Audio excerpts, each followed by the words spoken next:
Ladies and gentlemen, Loki is, Not mission capable.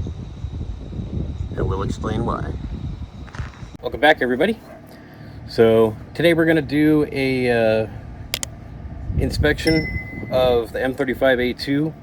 I have not done one yet, so you'll be seeing things for the first time like I will.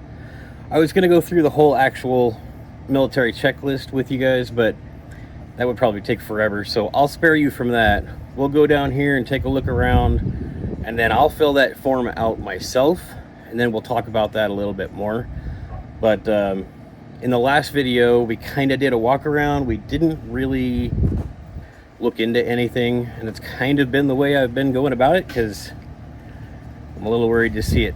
And I've seen some things since then that have concerned me, but anyway, let's get to it.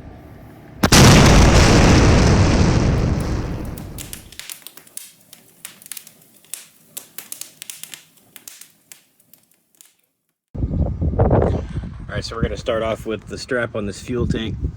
Clearly it got whacked by something, but I can't go fixing that until I can get the tank emptied out, which somebody here in town was nice enough to donate 2 decent 55-gallon barrels. I only need about half of one of these, but this is a 50-gallon tank, not 60-gallon like I said before.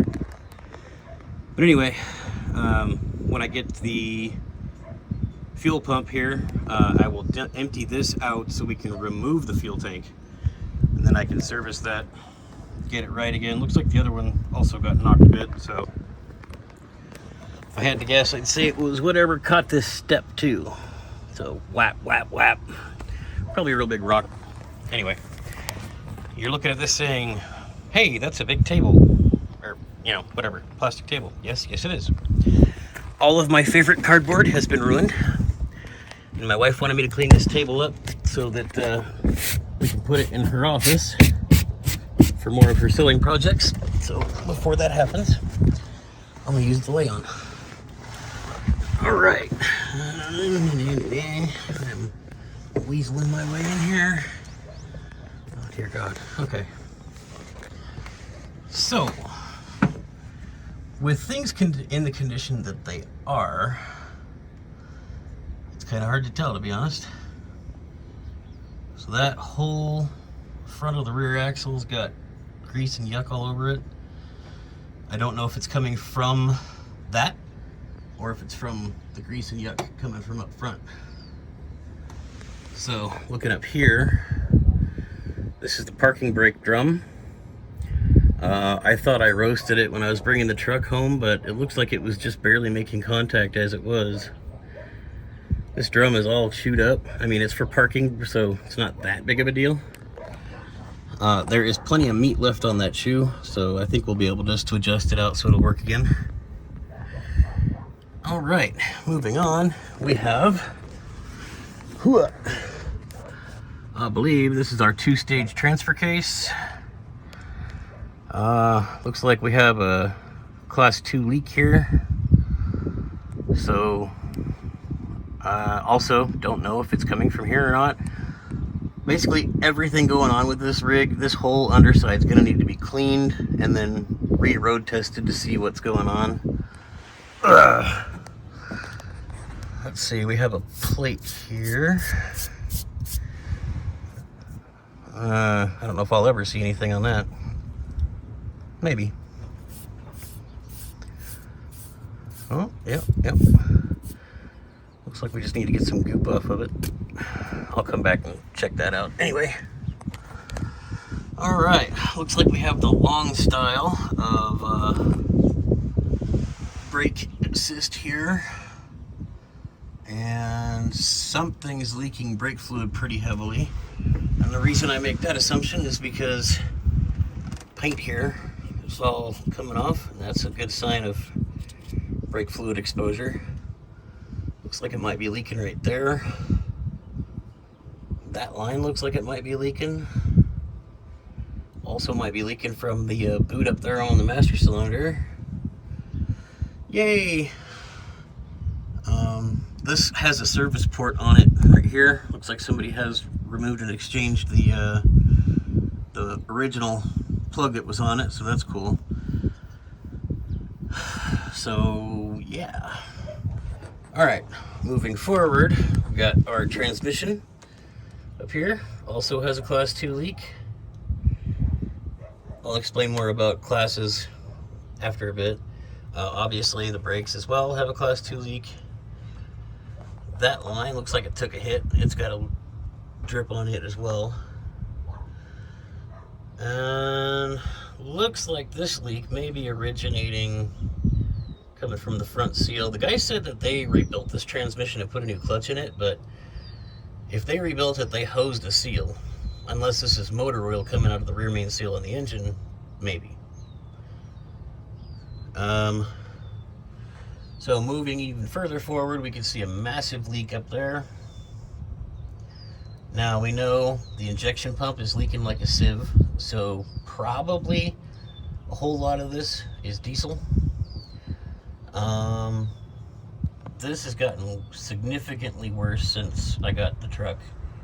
So I don't know if they cleaned it before they sold it or traded it to me, or if the leak just got worse. But could be lines, because we know we have a priming problem. It's hard to tell right now with, like I said, with everything just covered in gunk. I'm probably gonna have to get down here with a pressure washer and just go to town. So that's our initial inspection, and something I noticed the other day,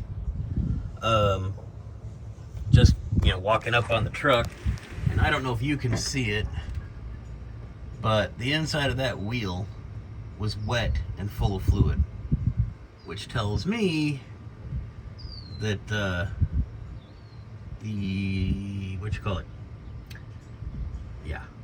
anyway, we're leaking brake fluid inside the drum up here. I believe it's this wheel. It's got the weird cant to it. Looks like the boot is ripped on it for sure, just from visual inspection. And I have a sneaking suspicion that the top kingpin, or whatever you want to call it, is probably toast. So anyway, yeah, it's really hard to tell, where we're at service-wise when everything's covered with gunk. Who knows if anybody has cleaned under here since this truck was new. But yeah, we're gonna have to do some healthy cleaning, find out what's really going on. So anyway, I guess that inspection report's gonna have to wait. Why is my thing still upside down? Are you guys still upside down? Jeez, I hope not.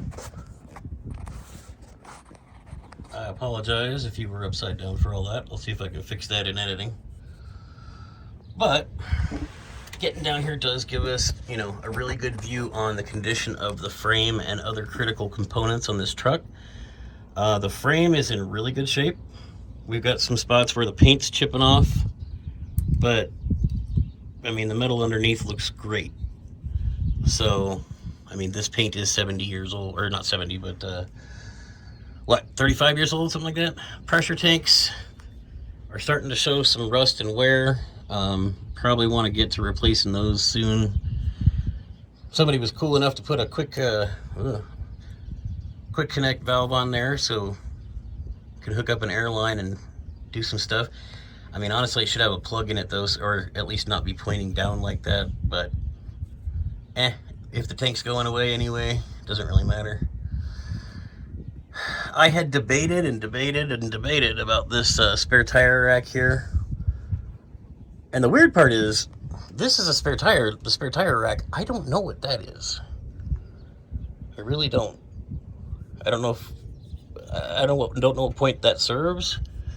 I'll have to look into it more, but that is not part of the actual tire assembly, because the center here, that's where it lifts the tire up with a strap system, and then it secures into place and you twist it into there, hold it on.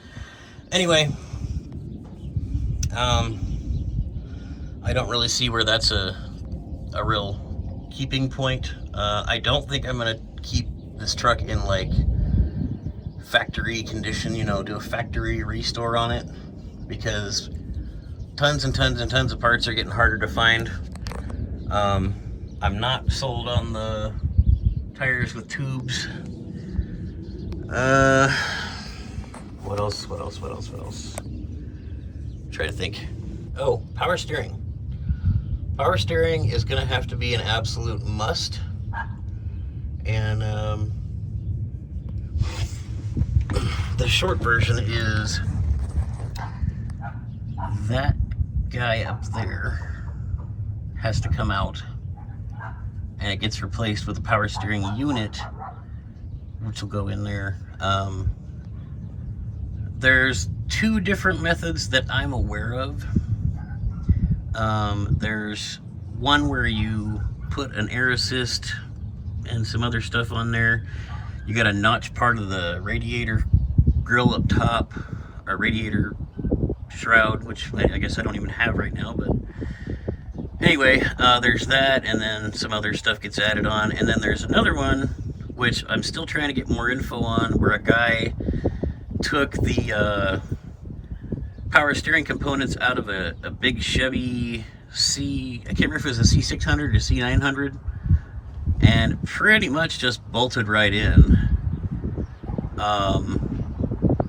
He put his power steering pump up, in the belt system beside the compressor. I don't know if he fabbed a bracket or not. I'll have to look it back up, but I thought that was pretty cool, and probably the way I'm gonna go, because the air assist system is kind of sketchy, and it's rated for quote-unquote off-road use only,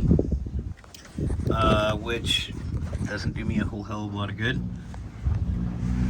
So yeah, we'll probably be doing that here in the near future. And what did they do here? If I'm not mistaken, these are fuel lines they've got pinched in this metal bracket here. That is not good at all.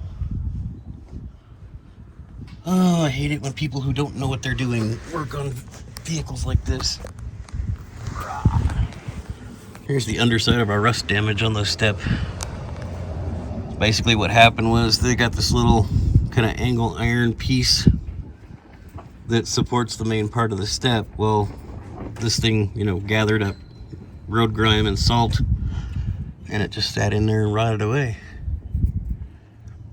But we got a step idea coming up. Again, not factory, but yeah, anyway. Whew. All right, so we'll talk a little bit about the rest of this, and yeah.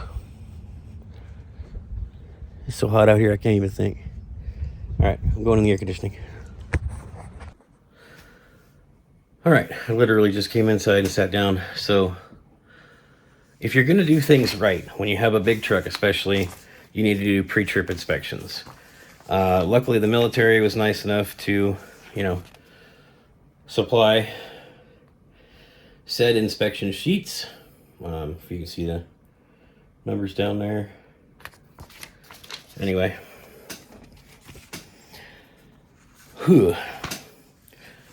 When it comes to classifying leaks specifically, the military has a different standard, and the motor pool are the ones obviously that take care of all the repairs of vehicles in the military. And so the best one that I found online is by a guy called Tactical Repair. I'm going to use a couple little clips real quick just to show the different classifications that we're talking about, and I'll leave a link in the description to his video so that you guys can see the whole thing where he explains everything if you want. A class 1 leak is going to be a certain range, okay?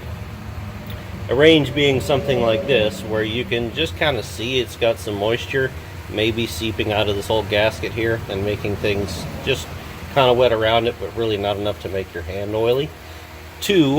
This ranges from that to something like this, the drain plug, where it's kind of moist around it, but it's not actually leaking or forming any drops, just sitting here, right?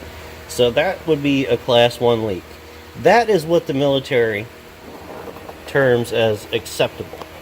A class 2 leak is a little more serious. Class 2 leak will actually form a drop after a road test, okay? That is not acceptable in a motor pool. This requires immediate attention because this is this is now what they call NMC, or not mission capable. Class 3 leak, which would be anything worse than that, a leak that's actively dripping as the vehicle sits and idles, or just sits not running. The Class 3 leak would also require immediate service. All right, guys. Well, that's all I have for you today. The saga of the M35A2 that I got for way too much money continues. So I don't think I'll bring you guys along on the ride for washing the bottom side, because that is a nasty, dirty job, and I don't want to get my camera or my phone messed up. But we'll get it cleaned up. We'll do a trip, and then a short trip, and then we'll revisit and see what's leaking where. But until then, take care. I love you. Bye.